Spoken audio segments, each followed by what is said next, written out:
आधी रात का समय था। मूसलाधार बारिश के बाद पूरा गांव गहरी नींद में सो रहा था। तभी अचानक धरती जोर जोर से कांपने लगी। ऐसा लग रहा था जैसे कोई हाथी गांव की गलियों में दौड़ रहा हो। उसी समय अंधेरे में दो विशाल लाल आंखें चमकी। उनके साथ एक डरावनी चींची की आवाज पूरे गांव में गूंज उठी। अर्जुन और गुड्डू दौड़ते हुए बाहर निकले। बिजली चमकी और दोनों की सांसें रुक गई। उनके सामने एक हाथी जितना विशाल काला चूहा अपने दांतों से बैलगाड़ी का पहिया चबा रहा था। अर्जुन, अगर ये चूहा है तो बिल्ली कितनी बड़ी होगी? अरे मजाक छोड़, पहले गांव वालों को बचाना होगा। महाचूहा कटक ने जोर से दहाड़ जैसी चींची की। मैंने तो आज तक चूहा अनाज खाते देखा था, ये तो पूरा गांव ही खा जाएगा। तभी अचानक महाचूहा कटक ने हवा सूंघी। उसने धीरे अर्जुन की तरफ देखा और पूरी ताकत से उसकी ओर दौड़ पड़ा।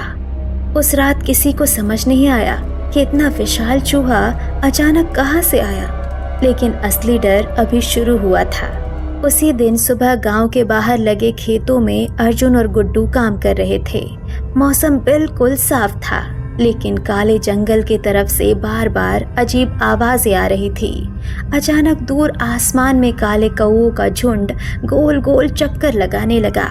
कुछ ही सेकंड बाद सारे कौए एक साथ जंगल की तरफ भाग गए। आज जंगल कुछ ज्यादा ही शांत है, मुझे अच्छा नहीं लग रहा। जब जंगल अचानक शांत हो जाए ना, तो समझ लेना कि कोई बड़ा शिकारी जाग चुका है। उसी समय जमीन पर छोटे छोटे चूहों का झुंड दिखाई दिया, लेकिन अजीब बात ये थी, वे खेतों का अनाज नहीं खा रहे थे।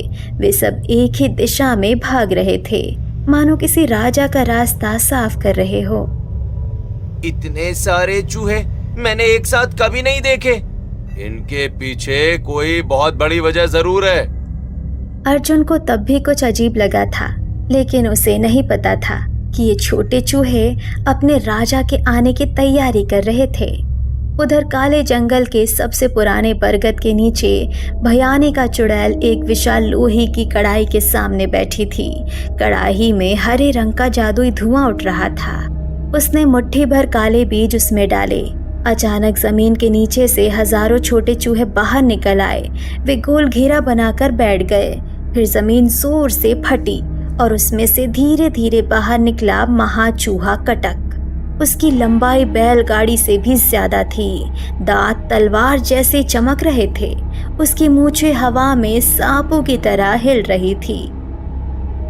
कटक, आज समय आ गया है। जिस गांव ने मेरा अपमान किया था, आज वहां कोई भी अनाज का एक दाना नहीं बचेगा।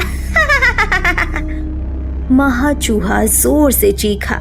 उसकी आवाज सुनते ही सारे छोटे चूहे उसके पैरों के पास सिर झुकाकर बैठ गए। याद रखना, किसी इंसान को मारना नहीं, बस इतना डर पैदा करना कि पूरा गांव हमेशा के लिए यहाँ से भाग जाए। भयानी का सिर्फ बदला नहीं चाहती थी, वो पूरे गांव को खाली करवाकर उस जमीन पर अपना काला राज बसाना चाहती थी। उसी शाम ऋषिदेव अपनी झोपड़ी के बाहर ध्यान में बैठे थे। गुड़िया अचानक दौड़ती हुई उनके पास पहुंची। उसके हाथ में एक छोटी सी लकड़ी की बांसुरी थी। ऋषिदेव, जंगल के सारे चूहे एक ही दिशा में भाग रहे हैं। मैंने ऐसा पहले कभी नहीं देखा। ऋषिदेव ने आंखें बंद की। कुछ पल बाद उन्होंने मिट्टी उठाकर हवा में छोड़ दी। मिट्टी हवा में उड़ने की बजाय सीधी नीचे गिर गई। उनका चेहरा गंभीर हो गया। यह साधारण तूफान नहीं है, किसी ने धरती की ऊर्जा को बांध दिया है। उसी समय सुनहरी रोशनी के साथ तारा परी आसमान से उतरी। ऋषिदेव, भयानिका ने महाचूहा कटक को जगा दिया है।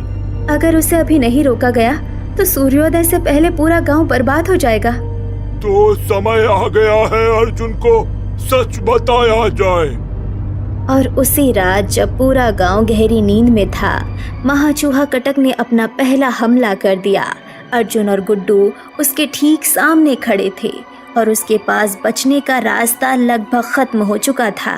तभी महाचूहा कटक पूरी रफ्तार से अर्जुन की तरफ दौड़ा। उसके हर कदम से मिट्टी उछल रही थी। गांव के कच्चे घर हिलने लगे।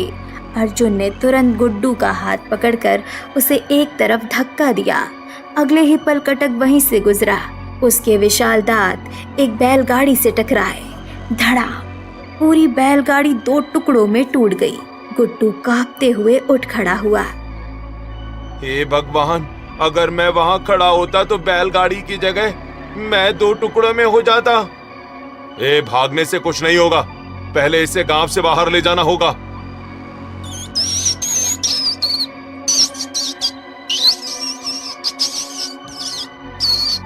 महाचूहा फिर से जोर से चीखा।